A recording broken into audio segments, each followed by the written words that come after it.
Welcome back for part 2 of estimate a percent of a number. For this problem, I want you all to pause the recording, work it on your own, and figure out which is going to be the best answer here. Dante put 82% of his paycheck into savings and spent the other 18%. His paycheck this week was about $295. How much money did Dante put into his savings account? Well, first off, let's look at exactly what it's asking. It's asking about how much money did Dante put into his savings account. Well, what did he put in? He put 82% into his savings account. This other number, the 18%, we call that a distractor. It has no value to this problem, so I'm going to put an X through it. It means nothing to me. So with that said, I know that A is not going to be a possible answer because we didn't put 100% into a savings account. And I know that C is not going to be an answer because 70%, that's way far away from 82%. So we can go ahead and get rid of that. And now we can say, well, these two still have the 82%, which is pretty dang close to 80%. And it's also using compatible numbers or benchmark ratios, I believe they called them. So now we need to say, well, which one is going to be closest and easiest to work with for $295? The correct answer is going to be this one right here. 300, that's very close to $295. This one right here, 250, that's pretty far away from $295, so we're not going to use it either. So I'm going to come back to our problem. I'm going to select B. I'm going to check my answer, and it is correct. Excellent. Most pet birds spend about 41% of the day sleeping, not to be confused with my cats, which just kind of sleep always until he's not screaming anyhow. About how many hours a day do they spend sleeping? Well, how many hours are in a day? 24. All right, that's a good place to start. Do pet birds spend less than, greater than, or equal to 12 hours a day? Well, there's 24 hours a day, right? 41%, that's almost 50%, which is half. So what's half of 24? Half of 24 is 12 hours. Close, but 41%, that's going to be less than 50, so it's actually going to be less than 12 hours that they're going to spend sleeping. Let's look at how we would calculate this. You need to estimate both the 41% and the 24, or did they? No, I don't think they did. They just estimated the 41%, and they broke it down into 10% sections, okay? So first off, they said 41%. Well, that's going to be pretty close to 40%, so they estimated 41% to be 40. And so now they're saying, well, what is 40% of 24 going to be? And to do this, they chose to do a bar diagram. It's not my first choice, but it's what they did. So they took that bar diagram with 24 hours, broke it into 10% sections, and each 10% would be 2.4 hours. They had 40%, so they used 4 of the 10% sections, and in those you added them up and you ended up getting, well, what is 4 times 2.4? The correct answer is going to be, pause your record and see if you get it. When I did it in my head, I got 9.6, which is the correct answer. So they would estimate the birds would sleep approximately 9.6 hours a day. Now that's using the bar diagram approach, but it's not the only approach you could use. There's other ways you could use the bar diagram as well. For example, instead of using 10%, they used 20% sections, which gave you 5 sections instead of 10. But here you had to acknowledge that if you divided 24 hours by 5, you'd get 4.8. And then you'd have two 20% sections at 4.8, and when you added them up, what would you get?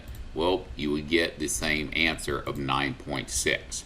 So using either method, 24 hours a day is 41% of 24 hours a day is going to be about 9.6 hours.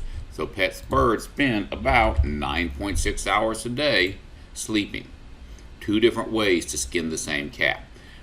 Not my preferred method, but it works. So why might it be more advantageous to use a benchmark of 10% than 20%? And the answer is finding 10% of a number is super easy. So 10% of 24, we take the decimal and we go, it's 2.4. That's all there is to it. Finding 10% of a number is really easy. All you have to do is move your decimal one space to the left. Now it's going to be your turn. Take and pause the video and work this problem on your own. Go. Did you get it? Alex is interested in buying new headphones and read reviews on a certain brand. Of 146 people that reviewed the product, 73% gave it 5 stars. About how many people gave it a 5-star review? Well, we need to take and figure out what's going to be our best choice to work on this. And there's some really good options on this one. The one option I don't like here, that's going to be this one right here, 80%. Because 80%, that's pretty far away from 73%. But now we need to take and figure out, all right, what numbers should we change things to? And which one of these is going to give us an answer that actually works. Now, 70% of 150, I like that idea, but let's check the math. I'm going to show you a really cool way of doing this. I'm going to take 150, I'm going to rewrite it as 70% of 150 of 150. Well, that's the same thing as saying 7/10 times 150 over 1. Simplify, 10 goes into 10 once. That made another triangle there. Let's see here, 10 goes into 10 once. 10 goes to 150 15 times. And when you multiply that, you're going to get, let's see, 70 plus 35. So that is going to be 105 over 1. Whoops. Also known as 105 people. So that's a good possible answer. I like this one. That one does check. It says select all statements that correctly answer the question and give them justification. Oh, so maybe we do need to take and look closer at that E one down there. For this one here, 98%, because 70% of 140 is 98. Well, once again, I'm going to take that as 7 over 10 times 140 over 1. That's become a 10 and a 14. Multiply that out, you're going to get 70 plus 28, which is equal to 98. So, yep, that one's a fairly good answer. So I would say, yep, that makes sense. 105, because 75% of 160, wow, 160 is a stretch. But they say that's 105, so let's say 3/4 of 160. And when simplify that, you'd get 4 goes into 4 once, 4 goes into 160 40 times, and 3 times 40 is going to equal to 120. So that one is not going to be a good answer. 75%, that's going to be 3/4 of 160 is equal to 120. Well, that one we did prove right up here above, and so yes, that one is a good answer. And let's go ahead and check the 80%. So 80% is going to be 8 out of 10 of 150. Simplify and multiply. That's going to give me 8 times 15, which is going to be 80, plus 40, which is going to equal to 120 over 1. So technically, yeah, that one does give you good math for it. The only one that's bad math is going to be C. So let's see what they ended up saying are going to be the correct answers here. Mathematically, A, B, D, and E are all correct. Check our answers. And they said that those two were not good. And I think the reason they said those are not good is because they just were too far away from the original numbers. The reason they did not like the first one is because they rounded down from 146 to 140. I can see that being a problem. And for this one, they rounded up from 73% to 80%. I can see that being a problem. I agree that B and D are going to be the best answers. And now we are at an apply problem, which means you get to pause the recording and do a lot of work. Read your problem. In fact, read it 3 times, asking yourself these questions. Then write out in words, how are you going to approach solving the problem? Then solve the problem and check your solution.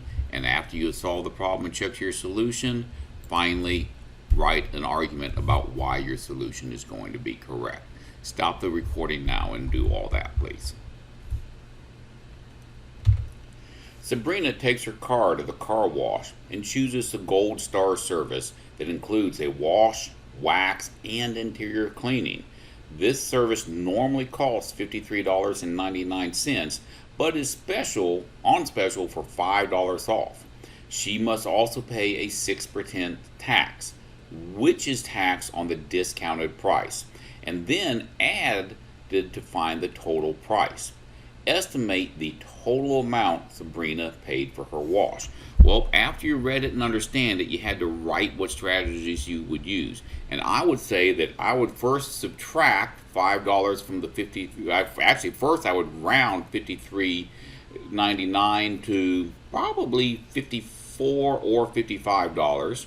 I'd subtract $5 from that to get the on sale price, and then I'd take that 6% and I'd round that down to 5%, and I would use the 5% rule, or 5% as a fraction, which would be 1 to 20 ratio, in order to find the final amount. And it's going to end up looking something like this. So first I would take that 53.99 and I would make that into 55. Okay. Next, and then you would actually use a squiggly equal sign there. Next, I would take 55, I would subtract the $5 discount from it, and that's going to give me $50. We're going to circle that. From here, instead of using 6%, I'm going to say, well, 6% is about 5%, and 5% is 1 out of 20, because I really like using the fraction approach to this. It's so much easier. So now what I need to find out the tax, which is going to be 1/20th of your $50. Okay? From there, we're going to simplify before we multiply. 10 goes into 22 times, 10 goes into 55 times. You multiply that out, you get 5 over 2, which is also going to be about $2.50 for your tax. But we're not done. Now we got to go back to that $55 we'd rounded to, add the $2.50 to that, which is going to give us a final price of about $57.50. Now the thing with rounding is there's a lot of ways to skin the cat. So the answer I get, it might be the same as the answer that the textbook got, or it might be totally different. But let's go find out. So I'm going to come down here, and what number did I get? I got, actually, the solution. Well, I guess that the way that they acknowledge the fact that there's more than one answer here, more than one way to solve it. So my solution was $57.50. Makes it easy. And of course, you're also going to need to be able to write an argument to be able to defend your solution, just like I defended mine as I was speaking it out to you. Now we have one more problem for you to finish today. Pause the recording, solve this one, submit your answer to me. Now this problem is very similar to the last one we need. Lynette is shopping for a new pair of jeans. She finds a pair of jeans that cost $39 and has a coupon for $5 off. She must also pay 6% tax, which is taxed on the discounted price and added to the final total price. Which is the most reasonable estimate for the price of jeans? Well, first off, I'm going to take that $39 and I'm going to estimate that to be $40. Next, I'm going to take that $40, I'm going to subtract the $5 discount, which means now I'm dealing with $35. After that, I'm going to say, well, 6%, let's just estimate that to be 5%. because that makes it easy to work with. And now I can just say, well, 5% is going to equal to 1/20th. So I can do 1 over 20 times the 35 over 1. We're going to simplify. 5 goes into 24 times. 5 goes into 35 7 times. And we're going to multiply. And that's going to give me 7 over 4, also known as $1.75. And I'm not going to do the grunt work on that one because I got to get back to actually teaching y'all in class here in just a minute. That $1.75 we're going to add to the $35, 1.75, which means that my total is going to be about $36.75. How does that compare to the answers that they gave us? Well, I think that that's exactly that one. Check my answer, and it is correct. Now it's time for you to do your homework. Make sure you are giving me really good quality supporting work as you do these assignments.